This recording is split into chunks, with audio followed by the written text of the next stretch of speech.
அனைவருக்கும் வணக்கம். Sigmund Freud அவர்களினுடைய இன்டர்பிரிட்டேஷன் ஆஃப் ட்ரீம்ஸ் அப்படின்ற புத்தகம் திரு ரூமி அவர்களால் மொழிபெயர்க்கப்பட்டு கனவுகளின் விளக்கம் அப்படின்ற புத்தகமாக வெளிவந்துள்ளது. இந்த புத்தகம் பலருக்கும் நல்லா பரிச்சயம் இருக்க ஒரு புத்தகமாகத்தான் இருக்கக்கூடும். முதல்ல இந்த மொழிபெயர்ப்பை பற்றி சொல்லியே ஆகணும். இது மொழிபெயர்ப்புன்னு எந்த இடத்துலையுமே சொல்லிவிடவே முடியாது. அவ்வளோ அழகான ஒரு மொழிபெயர்ப்பை சொல்லியிருக்காரு.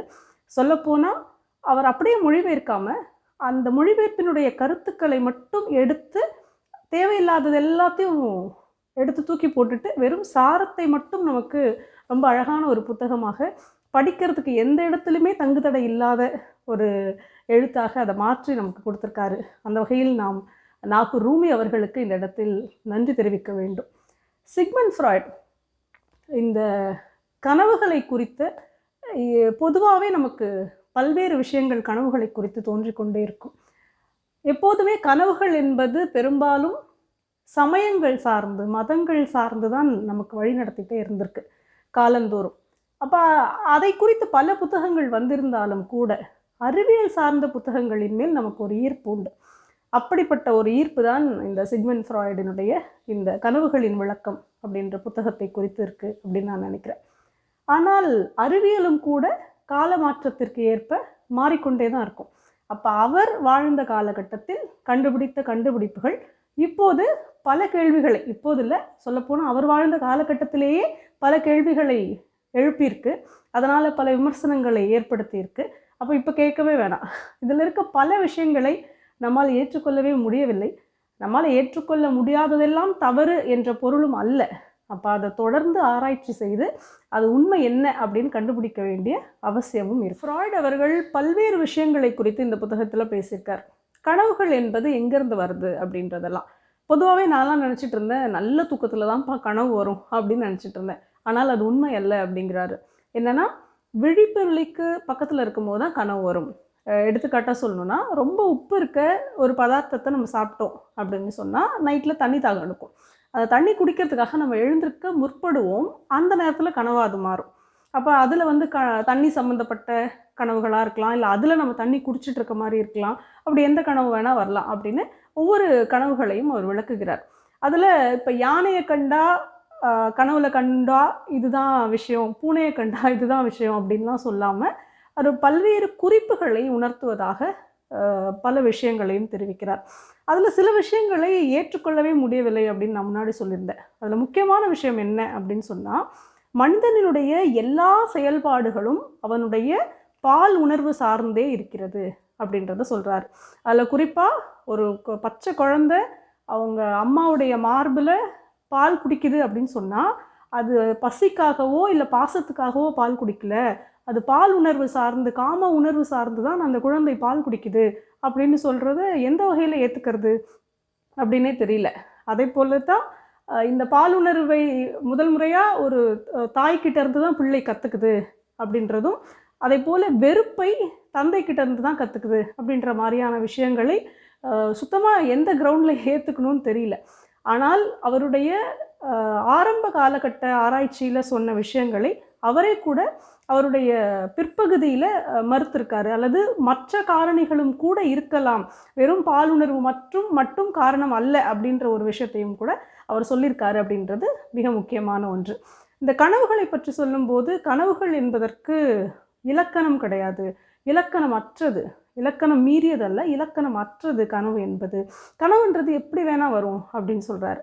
அதே போல் கனவுகளும் மனநோயும் அப்படின்ற மிக முக்கியமான ஒரு பகுதி இருக்குது. அந்த பகுதியில் மனநோய் பீடித்தவர்களுக்கு எப்படி நம்முடைய கனவை போலவே அவர்களுடைய நனவு இருக்கிறது அப்படின்றத சொல்கிறார். அதாவது நம்முடைய கனவுல பெரும்பாலும் அதற்கு முந்தைய நாள் நடந்த விஷயங்கள் கனவில் வருவதற்கான சாத்தியங்கள் நிறைய இருக்குது. அதை கனவு நாள் அப்படின்னு சொல்கிறாங்க. ஆனால் அது மட்டும்தான் வருமானம் கிடையாது. எப்பப்பையோ நடந்த விஷயங்களும் எங்கெங்கோ நடந்த விஷயங்களும் எங்கிருந்து வேணால் ஒரு பகுதி வரலாம். அது மனசில் எங்கே நமக்கு ஞாபகமே இல்லாத விஷயங்களாக கூட இருக்கலாம். ஆனால் அது கனவுல பிரதிபலிக்கலாம். இப்படி சம்பந்தம் இல்லாத பல்வேறு விஷயங்களை ஒரு கோர்வையாக நம்மால் பல நேரங்களில் கனவுகளில் கொண்டு வரவே முடியாது. அப்படித்தான் மனநோய் பிடித்தவர்களுக்கு நிகழ்காலமே இருக்குது. அவங்களுடைய வாழ்வு என்பதே பல்வேறு விஷயங்களை ஒன்று சேர்க்க இயலாத ஒரு ஒரு ஒரு சூழலில் தான் இருக்குது அப்படின்னு சொல்லிட்டு கனவையும் மனநோயையும் குறித்து பேசுகிறார். இந்த கனவுகளை குறித்த குறியீடுகள் நமக்கு புரியணும் அப்படின்னு சொல்கிறாரு. ஆனால் எல்லா குறியீடுகளும் புரிந்து கொள்ளக்கூடியவையாக அல்லது நம்முடைய புரிதல் என்பது வேறு ஒன்றாக இருக்கிறது அப்படின்னு பல இடங்களில் எனக்கு தோன்றியது. அதில் குறிப்பாக ஒன்று சொல்லணும் அப்படின்னு சொன்னால், ஒரு ரயில் போகுது, அந்த ரயிலை நம்ம பிடிக்கணும், நம்ம அந்த ரயிலை விட்டுடுறோம், மிஸ் பண்ணிட்டோம் அப்படின்னா நமக்கு என்ன தோணும் அப்படின்னா, எனக்கெல்லாம் என்ன தோணுன்னா, ஏதோ ஒரு விஷயத்தை நாம் மிஸ் பண்ணிட்டோம், இழந்துட்டோம்.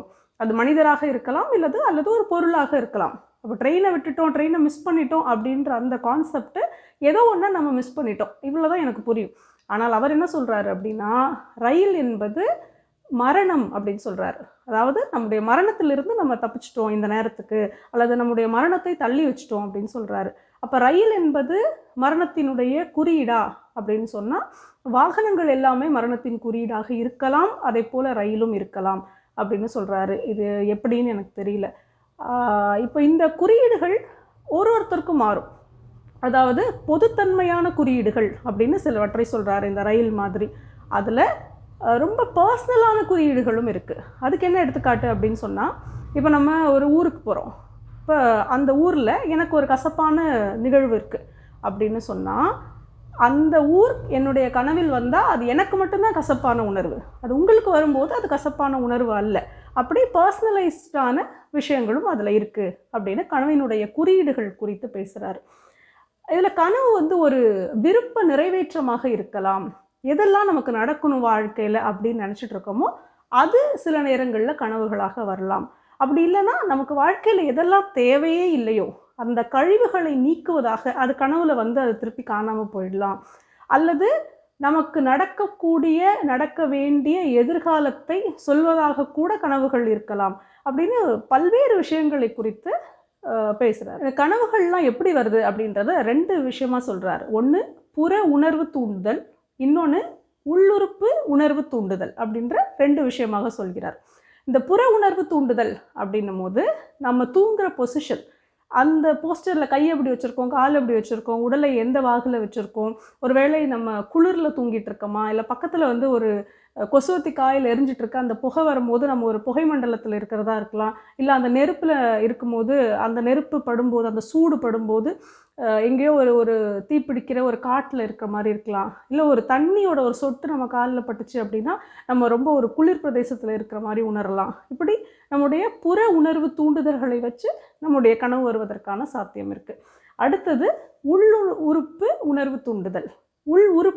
உறுப்புகள் எப்படி செயல்படுது? நமக்கு சின்ன வயசுலலாம் நம்ம பாட்டிமார்கள்லாம் சொல்லியிருப்பாங்க, நல்லா சாப்பிடாம ஜீரணமாகாமல் இருந்தால் கனவு வரும் அப்படின்னு சொல்லிட்டு. அப்போ அந்த செரிமான கோளாறு இருக்கும்போது அது கனவுகளாக மாறுது, அல்லது உறுப்புகளினுடைய பிரச்சனைகள் காரணமாகவோ அல்லது அதனுடைய செயல்பாடுகளின் காரணமாகவோ கூட கனவுகள் வரும் அப்படின்ற விஷயத்தையும் சொல்கிறாரு. நமக்கு நல்லா தெரிஞ்ச விஷயமோ அல்லது நம்முடைய ஆழ் மனசில் இருக்க விஷயமோ தான் கனவாக வரணும் அப்படின்னு எந்த அவசியமும் கிடையாது. ஒரு எடுத்துக்காட்டாக ஒரு தாவர பெயர் இவருக்கு கனவுல வருது. ஆனால் இந்த தாவரவியல் பெயர் எங்கிருந்து நமக்கு தெரியும் அப்படின்னு அவருக்கு தெரியவே இல்லை. ரொம்ப வருஷம் கழிச்சு, ஒரு 15 வருஷம் கழிச்சு அவருக்கு விடை கிடைக்குது. என்னன்னா, ஒரு 2 வருஷத்துக்கு முன்னாடி, இந்த கனவு வந்ததுக்கு 2 வருஷத்துக்கு முன்னாடி அவருடைய நண்பரோட உட்காந்து ஹின்ஸ் எழுதிட்டு இருக்கும்போது அவர் சொல்ல இவர் எழுதிட்டுருக்கார். அவ்வளோதான். அப்படி நிறைய விஷயங்களை நம்மளும் கடந்து போவோம். அது மனசில் பதியவே பதியாது. நம்முடைய ஆழ் மனசில் அது இருக்குது அப்படின்றதுக்கான எந்த அத்தாட்சியுமே இருக்காது. ஆனால் அந்த பெயர் கனவுல வந்திருக்கு. அப்போது கனவு அப்படின்றது எங்கேருந்து இந்த விஷயங்களை எடுக்கும் அப்படின்றதுக்கான எந்த ஒரு உறுதிப்பாடுமே இல்லை. எதிலிருந்து வேணால் கனவுகள் எடுத்துக்கலாம். அதனுடைய மெமரி அப்படின்றது வேறு ஒன்றாக இருக்குது. நம்ம நினச்சிட்டு இருக்கோம் நமக்கு ரொம்ப ஆழ் மனசில் பதிஞ்ச விஷயங்கள் தான் கனவுகளாக வரும்னு சொல்லிட்டு. அப்படி இருக்க வேண்டிய அவசியம் இல்லை அப்படின்றதையும் அவர் தெரியப்படுத்துகிறாரு. ஐயா நாகூர் ரூமி அவர்கள் மொழிபெயர்த்த இன்டர்பிரிட்டேஷன் ஆஃப் ட்ரீம்ஸ், கனவுகளின் விளக்கம், சிக்மண்ட் ஃப்ராய்ட் அவர்களினுடைய இந்த புத்தகம் கனவுகளை பற்றி தெரிஞ்சுக்கணும் அப்படின்னு நினைக்கிறவங்களுக்கு ஒரு ஆரம்ப புள்ளி அப்படின்னு வேணால் சொல்லலாம். ஏன்னா அதை தொடர்ந்து பல்வேறு விஷயங்கள் மாற்றத்திற்குட்பட்டு பல ரிசர்ச் இன்றைக்கி வந்திருக்கு, நிறைய புத்தகங்கள் இருக்குது. அதனுடைய எங்கேருந்து ஆரம்பிக்கணும் அப்படின்னு சொன்னால் நம்ம சிக்மண்ட் ஃப்ராய்ட்லேருந்து ஆரம்பிக்கலாம். அந்த வகையில் மிக முக்கியமான ஒரு புத்தகம் கனவுகளின் விளக்கம், சிக்மண்ட் ஃப்ராய்ட், தமிழில் நாகூர் ரூமி அவர்கள். நன்றி.